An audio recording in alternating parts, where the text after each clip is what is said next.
You're listening to English with Monty. Today is 8-Minute English. Today we're talking about some phrasal verbs and their opposites.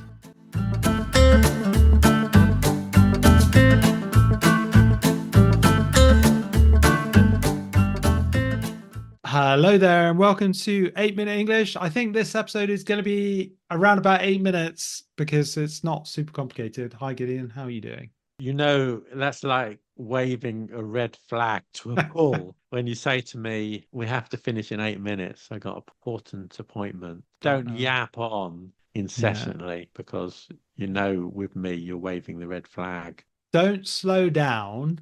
Oh, he's trying to push me along now. You should speed up. Yeah, there you go. This is the first this opposite. one. These phrasal verb opposites. They are phrasal verb opposites. Yes, that's right. Often it's about a car, isn't it? You slow down a car with the brakes, and then when you accelerate, you speed up. You can use it in terms of speaking, can't you? Or in terms of walking, slowing down your pace, speeding up your pace. So turn up, that's an easy opposite, isn't it? Turn up is be a no-show. Oh, no, the other turn up. You mean turn up the radio and things? Yes. Okay, yeah. Turn down. Yeah, exactly. Yeah. I suppose this is when you had like a knob, wasn't it, on your TV? Yeah. You would turn the knob to go up for the volume. Yeah. So yeah, it is about volume, isn't it? Turning up, turning down. But the other expression that you were talking about was appearing somewhere, isn't it? So you turn up at a meeting, which means you are there. There's no opposite. That's very true. Next one, dress up.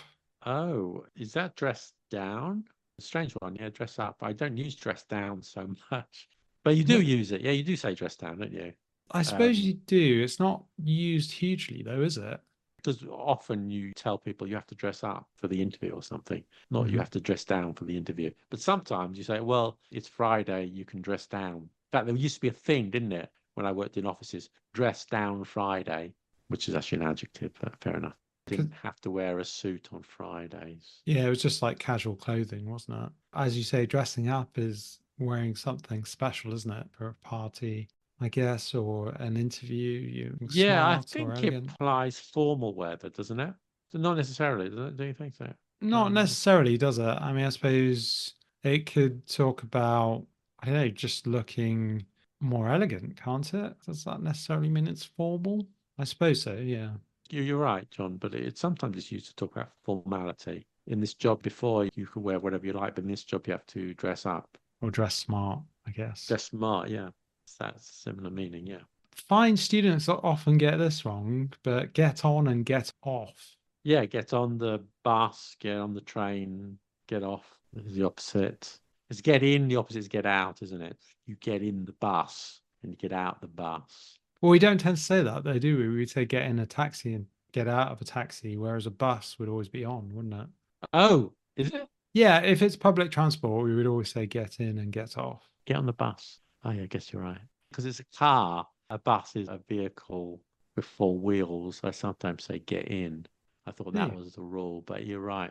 My feeling with that is that you've got that kind of a movement up, and I suppose maybe not so much nowadays because of level platforms and, you know, more modern transportation devices. But I guess in the past, you were always getting on, weren't you? Because you had to climb on in some way. Yeah, okay. That's fair enough. So I think that's the reason why it's like that. Put on. So talking about clothes here. Take off. What were you going to say? Put off. Yeah, I was thinking like automatic, I said put off, but it's not. That's something totally different. Even as a native speaker, you think, oh, yeah, these phrasal verbs must be tricky. Put on, logically, people are going to say put off, take off. With clothing, it's taking off, isn't it? Whereas I suppose put off would be to postpone something, isn't it? Or procrastinate, isn't it, really? Yeah, to scare people. I was put off by the invitation to appear on John's podcast. Discouraged. Yeah, it's one of those things that has different meanings. Yeah, or you put off the meeting until the next day. Put off the meeting, yeah, exactly. Okay. Go away. Ooh, okay, that's not a very nice thing to say, John. I'm sorry. Oh, sorry, you're talking about phrasal verb. It is, yes. That's a different question. The opposite of go away is stay here, isn't it? Come back. Oh, I see. Yeah, okay. Okay, in that context, yeah, I was thinking of a different context. I went away on holiday. That's true. Last week, and then I came back the week after. Okay. I'm also right, though, aren't I? Go away could be stay here. It could be, couldn't it? In what context? Should we go away this weekend or should we stay here? Oh, yeah, yeah, that's true. So I could also, I was right, wasn't I? Say I was right, please. Well, I suppose, but it's not a phrasal verb if you say No, it's not a phrasal stay verb. here. You can say that, yeah. But I guess as well, they're not really opposites, though, in that case, are they? Well, the opposite of going is staying. How are they not opposites? They don't create an action, do they, if you stay here? You're not doing anything. You're opening over semantics. I know. Let's move on to the next one. Bring round, which is to make someone conscious. Is it knock out or something? The opposite? Yeah, I guess so, yeah. Rather violent. So big Butch Billy came round and he was getting aggressive, so I knocked him out. But I felt bad about him, so I stood there and waited for him to come round, regain consciousness. Brought him round with some smelling salts. Smelling salts, indeed. Yeah, in the past, that's what they would have done, right? Yeah. So take up, which means to shorten. Is it let down? The opposite. Difficult, isn't it? It is quite Wow, difficult. I'm Yeah, glad I'm not learning English. Take it down. Is it take down or you can take down, can't you? Take it down a couple of inches. Can you let it down a couple of inches? I think it's more likely to be let, isn't it? Well, I that's mean, the good thing about phrasal verbs. They're vague, so you don't necessarily need the right one all the time, as long as it's clear from the context. taking them up is really about trousers, I guess, isn't it? Taking up the hem of the trousers to make them shorter. Yeah, something which is too long. Yeah, an Yeah. item of clothing. And then you're letting them down, as in you're making them longer again. Last one, put down on the ground. Pick up. Yes, exactly. You put something down, you pick it up. So it's quite Pick up literal, the that phone. one, isn't it? You say you pick up the phone, but you don't pick it up anymore, do you? You just press a button.